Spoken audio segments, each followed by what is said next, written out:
Okay, I have here an engineer equipment video, or pretty much an equipment video for anyone. And I'm sure a lot of you are just going to skip over it, think it's boring. It's on gloves, work gloves. Give you some ideas on what's out there for when you're trying to make the decision of what type of work gloves to carry with you, or even should you carry work gloves. Now, I'm going to say outright, yes, you should have a pair of work gloves with you at all times in the field, especially if you're going to be doing any type of labor, any type of work. Digging a fighting position, filling sandbags, cutting timber, building bunkers, digging trenches, anything, any type of hard manual labor, you should have work gloves. Why? So that you cut down on tearing up your hands. You cut down on blisters on your hands. Remember, if you're in a guerrilla situation, a resistance situation, you're not going to have that great of a access to antibiotics and medical care. Even basic medical care might be a luxury to most guerrillas in the field.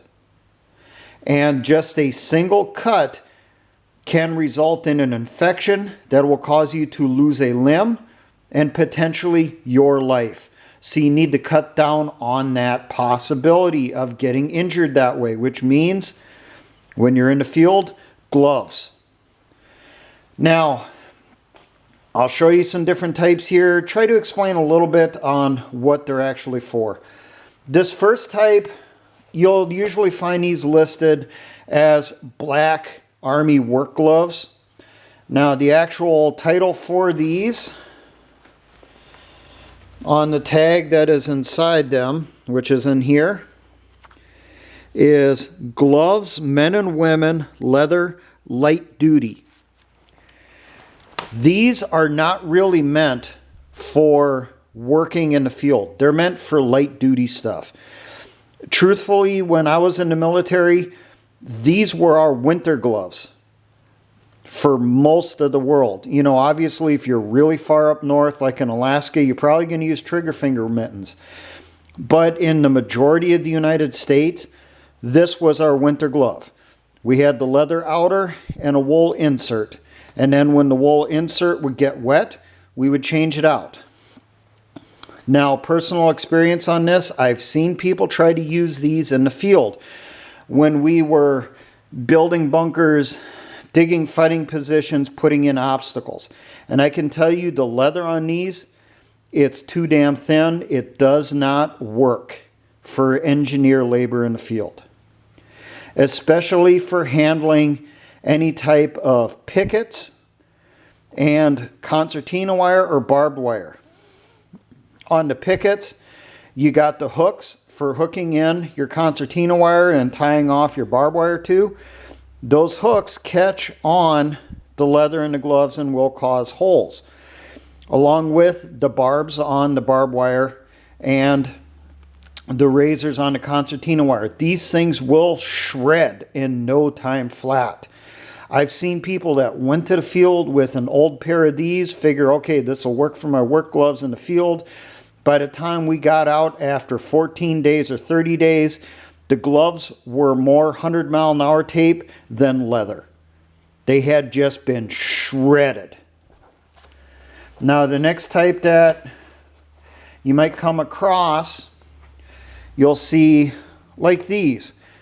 Similar construction to the black ones. These are made out of suede and tan leather. This type of work glove is not actually for work.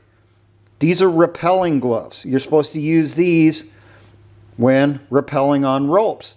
I have seen people try to use these as work gloves in the field.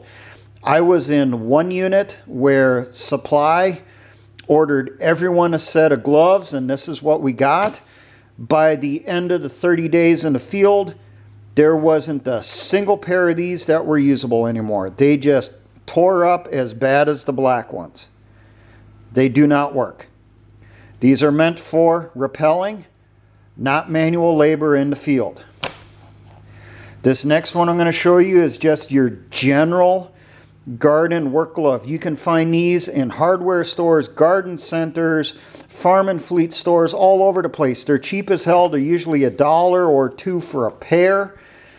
Especially this time of year, springtime, they're going on sale. These are a work glove, and these work really good. These will work in the field for when you're cutting timber, when you got to handle a shovel for a long time because you're digging a trench line, or you're cutting timber and moving timber for building bunkers or revetting trenches. These work great. Plus, they're also super cheap, so you can carry a couple of pairs of these. I didn't mention prices on these because these kind of vary. When I got this set, which was 20 some years ago, it was $5. And I know when I've seen them brand new in surplus stores and online, they usually ask $15 minimum, up to like $25. These are typically, when I have looked at them online, between $10 for a pair that's seriously used, up to as much as $30. And that's without the liners. These, obviously, you can get a lot of them. They're cheap, and they do last a while. They work just fine when handling barbed wire. When you're getting into concertina wire, they work for a while, but what ends up happening, at least to me, is the razors will start to catch on some of these threads here along the seam, and it will start to unravel them and open them up. When that happens, just take some fishing line and a good needle and sew that back up as best you can. Now, the next set that I have on the end here, this is the actual set that the military says you're supposed to use when handling barbed wire or concertina wire. If you look these up online, you'll probably find them under names such as barbed wire gloves or wire gauntlets. That's what we referred to them as in the military. These are a thick leather glove. And then on the palms and fingers here, you can see our heavy-duty staples, which are stapled into another heavy-duty piece of leather, which is sewn to the heavy-duty leather of the glove itself. These things, they're only good for concertina wire and barbed wire, and that's all. If you're going to try using these to do any other type of labor in the field, they're a hindrance because the leather is so thick, it just gets in the way. They're always very stiff. But if you're going to handle a lot of concertina wire, a lot of barbed wire, razor tape, whatever, you really should get a pair of these. Now, when I was in the military, I hardly ever seen these. The only time I ever actually used them was when I was in AIT, Advanced Individual Training, or engineer training. When we went through our courses on doing obstacle work, doing wire ties, handling concertina, and that stuff. Then we would have them. When I actually went to active duty, the vast majority of the units I was in, we never had them. If there were any of them in the company, they were always back in the supply room because these things are expensive. So they were kept in a locker, only pulled out for an inventory for the company, and that's it. I can think of only one unit in the entire time I was in that we actually had these down at squad level. And that was my first duty station overseas, my first tour in Korea. When I was in a line unit, only one company in our battalion issued these out, and we had like 2 to 4 pairs of these issued per squad. And even then, we usually kept these inside the APC, inside the squad box. We didn't even pull them out for using in the field. When we did obstacles, we usually used gloves like these. So, should you have a set like this? Well, if you're an engineer unit, I'd say maybe try to get 1 or 2 pairs of these per squad or per fire team. And, you know, just have them available to that squad, that fire team for when they do obstacles. But like I said, this is a specialty thing. This is only meant for handling wire. This is a used set, obviously. You can get them used online. Now the next set of gloves, obviously, are this type, your shooter's gloves or tactical gloves. Do these work for obstacle work? Hell no. They're okay when you do some light digging with them, like digging out fighting positions are okay, but I would not trust these gloves for any type of hard, heavy labor. Dealing with timber, cutting down trees, building trench lines, handling concertina wire and that stuff. And the leather on these is actually thinner, it feels like, than the leather on these gloves over here. So I would not use even this type of glove when doing any type of engineer work in the field.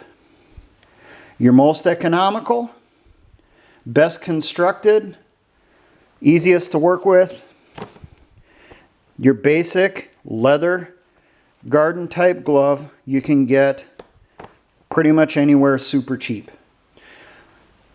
If you look online, sometimes you'll come across surplus stores that will have these on sale. I remember a couple years back, keepshooting.com had gloves like these on sale for like $1 a piece if you ordered like 12 or more of them.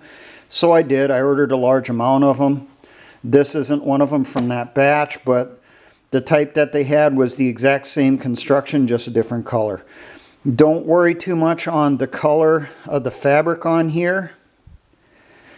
You know, if it's a brighter color like yellow or orange or anything, when you're working, doing heavy duty engineer work, digging and all that stuff, this stuff will get so dirty so quick, you will not be able to tell the difference between this and the leather, which is also getting dirty. Just, you know, a couple missions, this glove will look as dirty as this. Trust me, I've done it many, many times over the years. Someone's probably asking, how long do these gloves last?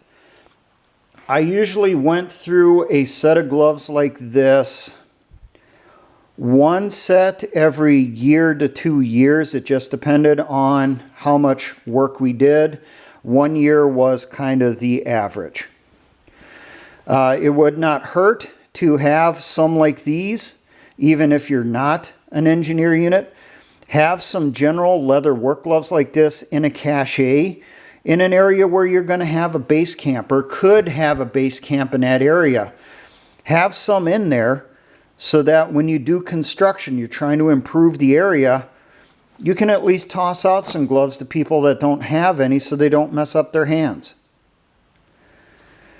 If you're going to be shooting and moving, this type of glove is the best to have. Heavy labor, this type. If you're going to be handling a lot of concertina wire and barbed wire fencing, the gauntlets. Repelling, either that type or that type works also, because I have used this type for repelling also. That's the type you should use. For staying warm during the winter in the majority of the United States, this type works great as long as you have spare liners with you. There you go. A little bit on information for you for trying to choose a pair of work gloves. I bet you didn't think it was all that complicated. You probably figured you just get a general pair of leather work gloves and you're good to go. Yeah. Go off of some of us that have some experience on this. You want some that are relatively thick, pretty pliable, easy to move, easy to repair, and don't cost a damn thing, really. That's your best option for doing engineer work. Keep a set of this inside your assault pack or inside your butt pack. Another thing you can potentially do is Make a hole here on the side on both gloves and run them through a carabiner on the side of your equipment so that they're hanging there.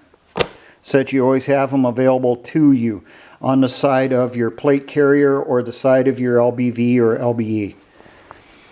That's one of the things we used to do. We always made sure engineers always had a pair of work gloves available hanging at their sides so that we could grab it quickly, do the job, and then hang them back on their side, and they would dry out while we're moving around, because you are going to sweat when you're working. You want them to air out so that they don't get moldy and crusty. Now, for all my engineer brothers in the Patriot and Militia movements, always remember, essayons.